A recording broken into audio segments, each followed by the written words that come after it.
se trouve dans le livre de l'Exode, au chapitre 17, les versets 1 à 7.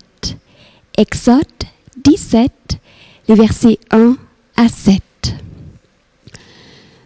Sur un ordre du Seigneur, toute l'assemblée des Israélites s'éloigna par étapes du désert de Sin. Ils campèrent à Raphidim, où il n'y avait pas d'eau à boire pour le peuple. Alors ils cherchèrent querelle à Moïse. « Donnez-nous de l'eau à boire, dirent-ils. Moïse leur répondit. « Pourquoi me cherchez-vous querelle ? Pourquoi voulez-vous provoquer le Seigneur ?» Cependant le peuple qui était là, privé d'eau et dévoré de soif, murmurait contre Moïse. « Pourquoi nous as-tu fait sortir d'Égypte ? Pour nous faire périr de soif avec nos enfants et nos troupeaux ?» Alors Moïse adressa cette prière au Seigneur. « Que faire pour ce peuple ? Ils sont sur le point de me lapider. » Le Seigneur répondit à Moïse. « Passe en tête du peuple. Emmène avec toi quelques anciens d'Israël. Prends à la main le bâton avec lequel tu as frappé le Nil et marche. Je me tiendrai devant toi, là, sur le rocher du mont Horeb. Tu frapperas le rocher, il en jaillira de l'eau, et le peuple pourra boire. » Ainsi fit Moïse en présence des anciens d'Israël. Il nomma ce lieu Massa et Mériba, à cause de la querelle que les Israélites lui avaient cherchée, et parce qu'ils avaient provoqué le Seigneur en disant « Le Seigneur est-il, oui ou non, au milieu de nous ?»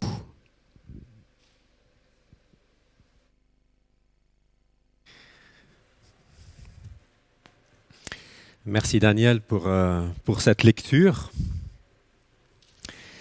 Nous sommes en pleine crise sanitaire et c'est vrai que quand j'ai regardé un petit peu les informations hier, on était à 450 décès. Et c'est vrai que les chiffres ne veulent pas trop rien dire, mais quand on commence à réfléchir, ça veut dire simplement que 450 familles sont en deuil, que des amis sont touchés, que des personnes chères ont disparu. On nous dit qu'il y a plus de 1290 personnes qui sont en réanimation. Ça signifie des personnes qui sont en souffrance, en angoisse, à la fois pour eux, bien sûr, mais aussi pour les proches, pour les familles. Ça veut dire aussi que pour ceux qui ont les symptômes, il y a aussi des inquiétudes, de se demander comment vont tourner les choses, comment elles vont évoluer, qu'est-ce qui va se passer pour eux. Et donc on voit que c'est générateur d'angoisse, d'inquiétude, de souffrance pour beaucoup d'entre nous, mais c'est aussi des difficultés matérielles. Pour certains, c'est un chômage technique. Pour des magasins, c'est fermé, donc c'est se dire quel avenir pour nous. Et donc nous traversons une crise et c'est pour cela que j'ai choisi ce texte d'Exode que Daniela nous a lu parce que c'est une période de crise. On ne peut pas faire un copier-coller entre ce qui se passe dans l'Ancien Testament et ce que nous vivons. Mais par contre, il me semble que ce texte va nous donner des pistes pour grandir à travers une crise. Et donc, pas simplement être, des spectateurs, mais vraiment des personnes qui vont se prendre en main avec l'aide du Seigneur, pour traverser ce chemin.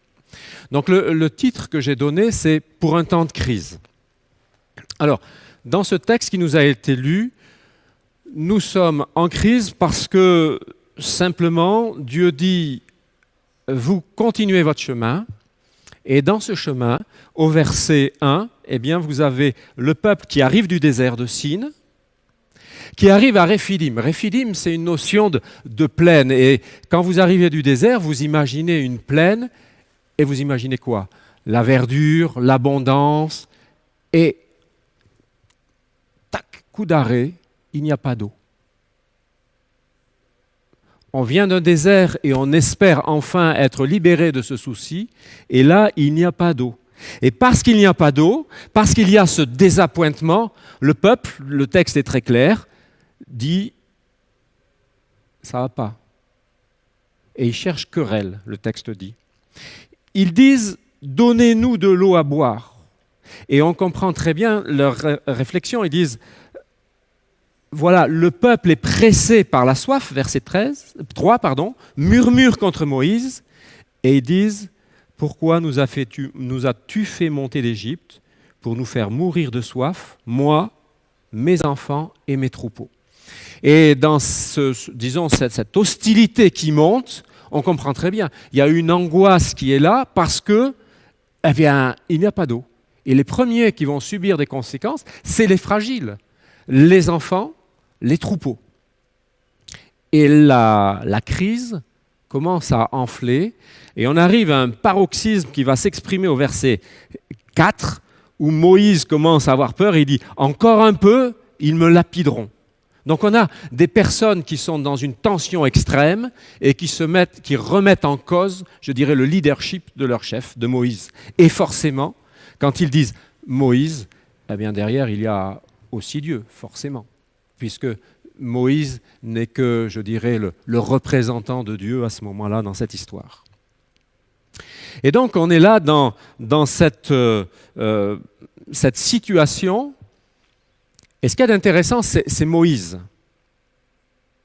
Au verset 4, Moïse cria en disant « Que ferai-je à ce peuple ?» Et on est là avec un dirigeant qui est complètement déboussolé. Il ne sait plus quoi dire, il ne sait plus quoi faire, et sa seule attitude possible, c'est de crier à Dieu parce qu'il est complètement désemparé devant cette situation. Alors ce qui est intéressant, c'est que dans ce texte, Dieu va réagir, il va lui donner une réponse, et cette réponse, j'ai envie de la caractériser avec 4 verbes. Ces 4 verbes, c'est « passe devant »,« prends »,« marche »,« frappe ». Et on va essayer de suivre cette histoire à travers ces verbes et voir qu'est-ce qu'ils nous apprennent sur ce cheminement qui va être à la fois physique, on va voir, mais aussi bien sûr spirituel, parce que je crois qu'il y a des éléments intéressants à tirer pour notre vie d'aujourd'hui, notre vie spirituelle, mais aussi cette situation de crise. Alors le premier élément, c'est Dieu qui dit à Moïse « passe devant ». C'est le premier verbe, « passe devant ». Et le texte a envie de dire au travers. Alors pourquoi je dis au travers ? Parce que s'il dit passe devant, ça veut dire que le peuple est devant et que lui, Moïse, le leader, est en fait derrière, dans l'ombre. Et Dieu lui dit passe devant. Mais en lui disant passe devant, il lui dit traverse le peuple. Et donc là, il est en train de dire à son responsable, il te faut du courage, il faut y aller et passe devant. C'est le premier terme qui est là. C'est reprends le contrôle, reprends ta place, tu es le chef, tu es le leader, tu dois être devant. Tu ne peux pas te permettre d'être derrière. C'est toi qui montres le chemin. Ce n'est pas quelqu'un d'autre, tu dois être devant. C'est la place du chef, du leader, c'est ton rôle. Le deuxième verbe, c'est prends les anciens. C'est vrai que Moïse est le chef et le responsable. Mais il n'est pas seul. Il y a, j'ai envie de dire, une équipe avec lui et lui dit « Prends ces personnages qui sont des autorités, qui sont des représentants des tribus et passe devant avec eux. » C'est-à-dire qu'il lui dit « Arrange-toi quand même, d'une manière technique, que ton leadership soit reconnu. Tu n'es pas seul, tu es avec des chefs de tribus qui sont là avec toi. » Mais ce qui m'intéresse le plus dans ce texte, c'est qu'il lui dit non seulement « Prends les anciens avec toi », mais il dit aussi « Prends le bâton ». Et je trouve ça intéressant parce que quand vous lisez dans le texte de l'Exode, ce bâton, c'est le bâton des miracles. C'est lui qui est dit dans ce texte qui a ouvert le fleuve. C'est intéressant parce que le peuple ne sait plus où il en est, il est en crise, il crie, et tout d'un coup, avec ce bâton qui revient en premier plan, Dieu est en train de dire à Moïse, reprends le fil de l'histoire. Ils ne savent plus pourquoi ils sont là. Le bâton va leur rappeler. Qu'est-ce que ça va leur rappeler ? Ça va leur rappeler qu'ils étaient esclaves en Égypte. Et que par ce bâton qui a tapé le fleuve, il y a Dieu qui s'est manifesté pour les libérer, pour les faire sortir.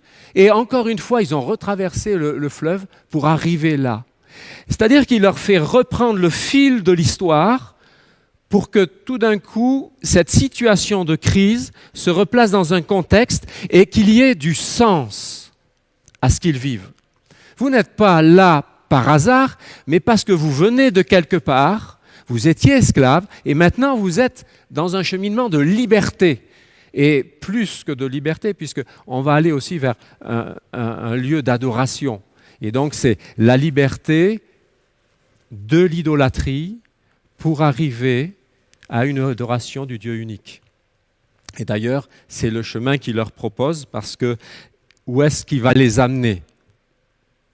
Le texte est très clair, devant Dieu. C'est-à-dire que quand Moïse reprend le chemin ou la direction, ce n'est pas pour faire n'importe quoi, c'est pour les amener là où Dieu veut qu'ils soient, devant lui, pour vivre justement une adoration. Et je trouve très intéressant cette notion de fil de l'histoire, de passer de l'esclavage, d'idolâtrie, à la liberté d'adoration du vrai Dieu. Et la crise, c'est quelque chose qui chamboule nos habitudes. Et j'aimerais juste vous arrêter là-dessus. Voyez un exemple tout simple. Vous êtes à la maison avec vos enfants. Vous êtes obligé de reprendre l'éducation en main. Vous êtes à côté d'eux pour les aider à faire leurs exercices. Peut-être s'il y a des leçons qu'ils ne comprennent pas, vous êtes là pour les aider. Et tout d'un coup, quelque chose que vous aviez délégué à l'école, tout d'un coup, vous êtes en train de vous dire, mais c'est à moi de le faire. Alors ça, c'est d'une manière très simple. Mais est-ce qu'on ne peut pas réfléchir aussi là-dessus par rapport à l'Église ? Est-ce que nous n'avons pas comme habitude de penser que si nos enfants, si nous sommes là le samedi matin sur les bancs de l'Église, bien tout est OK, tout est clair, tout est simple, tout est normal. Il y a l'école du sabbat qui leur apprend, il y a le culte, et des fois un culte pour eux avec une histoire qui leur apprend, il y a les JA pour l'occuper, et donc si l'enfant fait tout ça, tout est OK, il est avec le Seigneur. Et puis tout d'un coup, paf, on chamboule, on ferme toutes les églises. Ah, problème. Est-ce que ce n'est pas en train de nous chambouler pour que nous, en tant que parents, nous puissions nous dire que ce qui est important, c'est à nous de donner l'éducation spirituelle. Bien sûr que l'Église peut être un support, et merci Seigneur quand elle rouvrira, mais ce n'est qu'un support. Est-ce que l'essentiel, ce n'est pas à nous de le donner ? Et peut-être profiter de ces temps où nous sommes chez nous, avec nos enfants, pas pour les inviter à participer à une institution, mais à voir comment Dieu agit dans notre vie. Est-ce que nous, en tant que parents, nous ne pouvons pas, dans ces moments-là, bien sûr, prier avec eux, mais témoigner de comment ce Jésus que j'ai rencontré a transformé ma vie. Si j'étais, je ne sais pas, buveur, dragueur ou je ne sais pas quoi, et comment le Seigneur m'a transformé pour me rendre fidèle. Si j'étais quelqu'un de violent, comment l'Évangile m'a transformé pour faire de moi quelqu'un de doux. Montrer à mes enfants que la vie spirituelle, ce n'est pas simplement faire l'école du sabbat tous les soirs et d'aller à l'église le samedi et de participer au JA. C'est d'avoir une vraie expérience. Et je trouve que ce temps de crise qui nous bouscule, qui nous oblige à casser nos habitudes, nous invite quand même à réfléchir sur l'essentiel. Et c'est peut-être ça qui est un élément intéressant de cette crise. Alors je reconnais tous les aspects négatifs, parce que vraiment, il y a des choses terribles qui se passent pour de nombreuses personnes, et je ne l'oublie pas. Mais ça ne doit pas nous empêcher de réfléchir, de grandir à travers cela.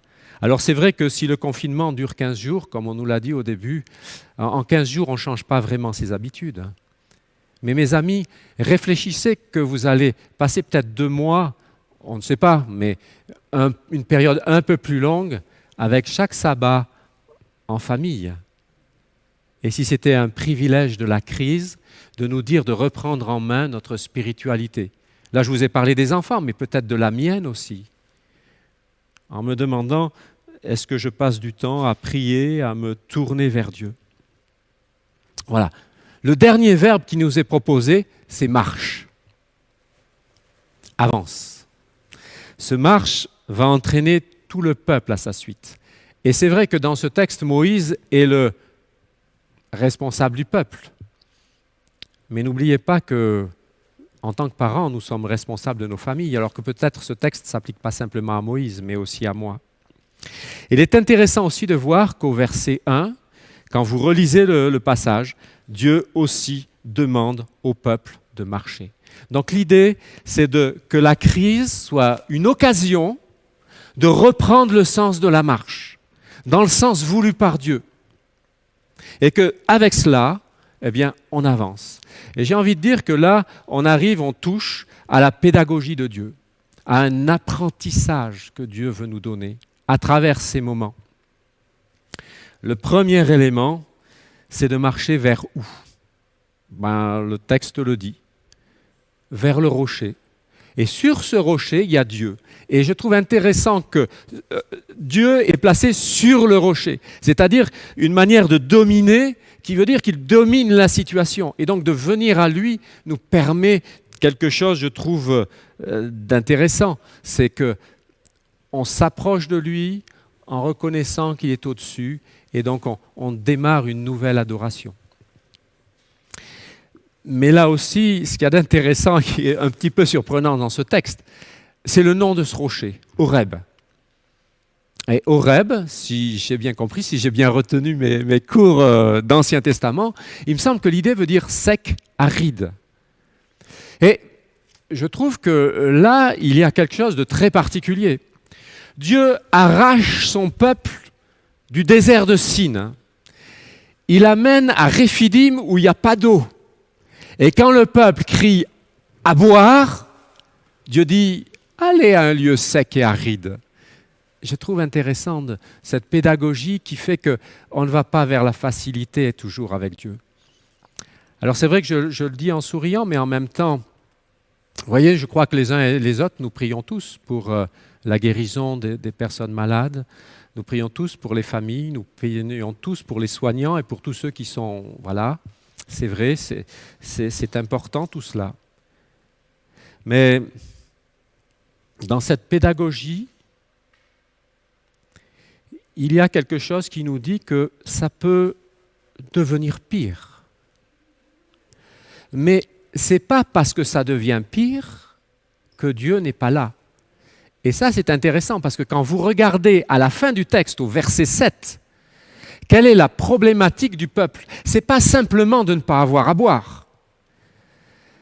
C'est simplement qu'ils se disent, et en fait c'est assez logique, ils se disent voilà, Dieu a manifesté par le passé vraiment sa grandeur, sa bonté, sa magnificence. Si aujourd'hui on est dans cette situation catastrophique, puisque Dieu nous aime et qu'il nous arrive ça, c'est simple. C'est qu'il ne doit pas être là. Il est parti quelque part.